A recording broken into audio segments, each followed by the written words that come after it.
Compete ao juiz das execuções penais do Estado a execução das penas impostas a sentenciados pela Justiça Federal, militar ou eleitoral, quando recolhidos a estabelecimentos sujeitos à administração estadual.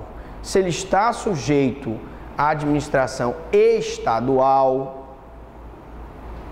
mesmo que o preso seja federal, mesmo que o preso seja militar, é o juiz da execução estadual que vai decidir. É o que diz a súmula. Deu para entender a súmula? Quer repeteco?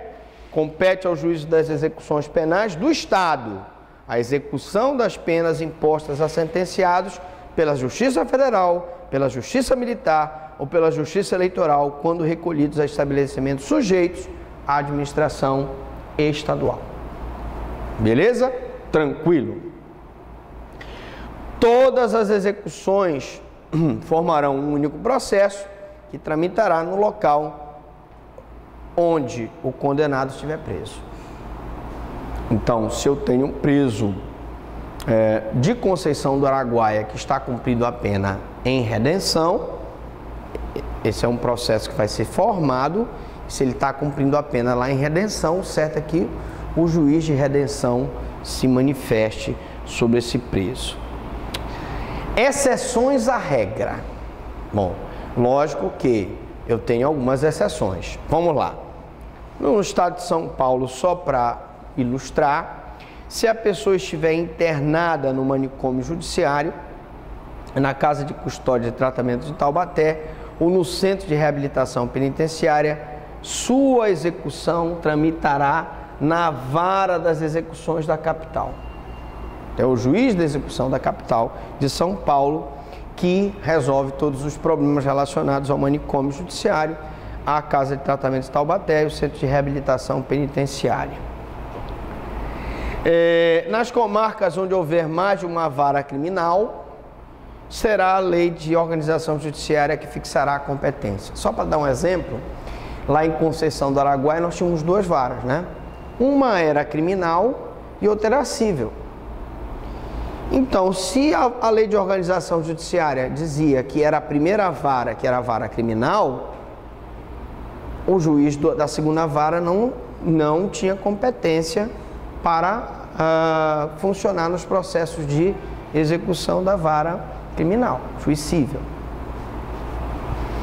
Outra, o condenado com foro privilegiado ou por prerrogativa de função terá sua execução tramitando no tribunal que o condenou. Imagine, por exemplo, o caso do mensalão. Imagine o caso de um deputado federal, de um senador que tem foro privilegiado, são processados perante o Supremo. E o Supremo condena aquele deputado federal, aquele senador. Nesse caso, senhores, o processo de execução dele, o cumprimento da pena, será a tramitação dos incidentes de execução, será feita no Supremo Tribunal Federal. Mesma coisa aquelas autoridades que respondem perante o STJ, se o governador, um desembargador ou algum ministro do Tribunal de Contas do Estado, né? Ele vai responder perante o STJ. E aí todos os incidentes da execução tramitarão perante o STJ. A execução do SUSI, o que é o SUSI, professor Franklin? SUSI é a suspensão condicional da pena.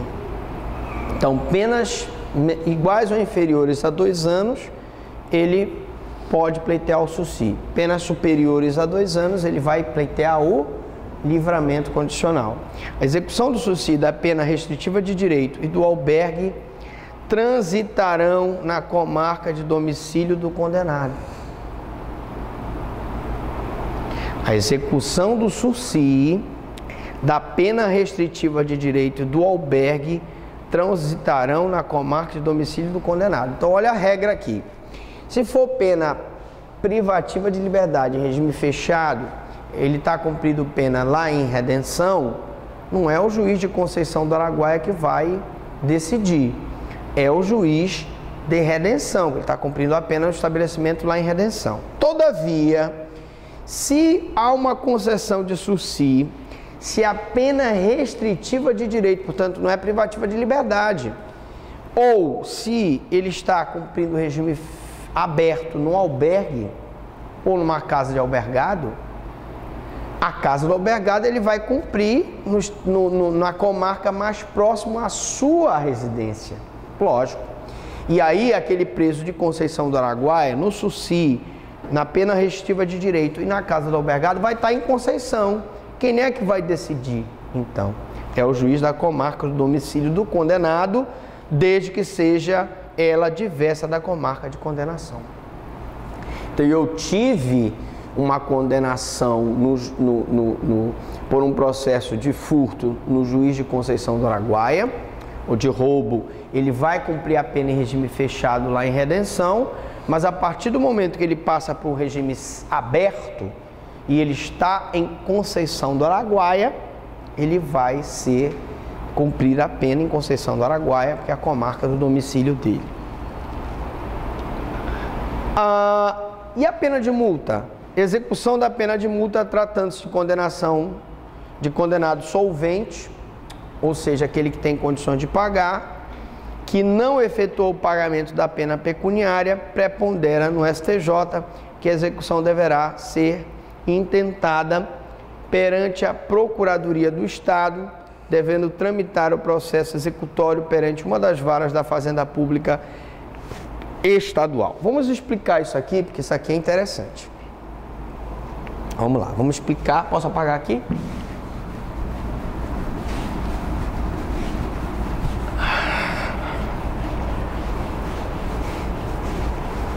Olha só, execução da pena de multa. Gente, eu tenho a multa, vou botar aqui um quadro em que eu tenho a multa antes e a multa depois.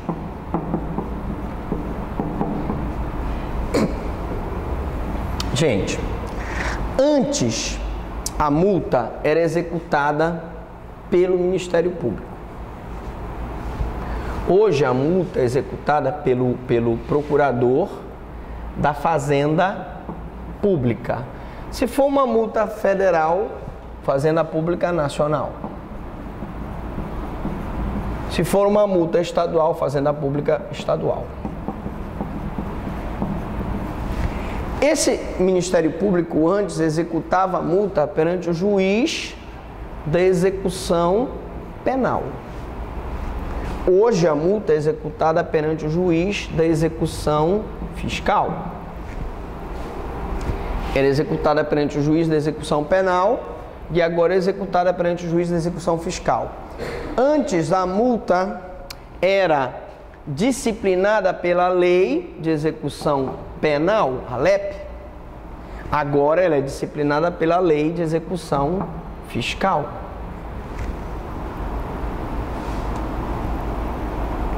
Antes a multa não era dívida de valor. Hoje a multa é dívida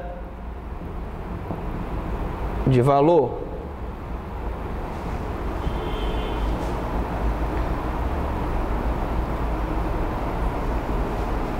Então nós tivemos todas essas modificações na pena de multa, tá, gente? Tivemos todas. Então a condenação na pena de multa, vamos voltar até execução da pena de multa, tratando-se de condenado solvente, a pessoa que tem condições de pagar e que não efetuou o pagamento da pena pecuniária, prepondera no STJ que a execução deverá ser intentada pela Procuradoria do Estado, se for uma multa estadual, pela Procuradoria da Fazenda Pública Nacional, se for uma multa federal, devendo transitar o processo executório perante a vara da Fazenda Pública Estadual, ou seja, o juiz da execução fiscal, vara da Fazenda Pública, não é uma vara de execuções penais, tá? O rito a ser observado é o previsto na Lei 6.830 de 80, que é a Lei dos Executivos Fiscais.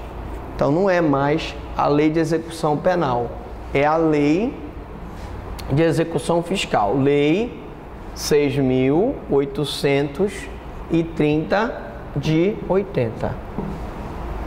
Porque agora a multa é considerada dívida de valor, portanto a pessoa vai ser lançada na dívida ativa da Fazenda Pública e executada. Bom, a condenação na vara distrital é executada na sede da comarca. Então, por exemplo, eu tenho uma condenação aqui em Coraci, o senhor que é de Coraci, né? As condenações da vara distrital de Coraci são feitas a execução aqui na nossa vara de execução. A aplicação da lei mais benéfica após o trânsito em julgado é feita pelo juiz das execuções penais e não por meio de revisão criminal ou habeas corpus. Você vai diretamente perante o juiz da execução penal e faz a aplicação da lei mais benéfica. Bom, meus amigos, terminamos a parte de lei de execuções penais, a lei 7.210 de 84. Pergunto, alguma dúvida? Alguma pergunta?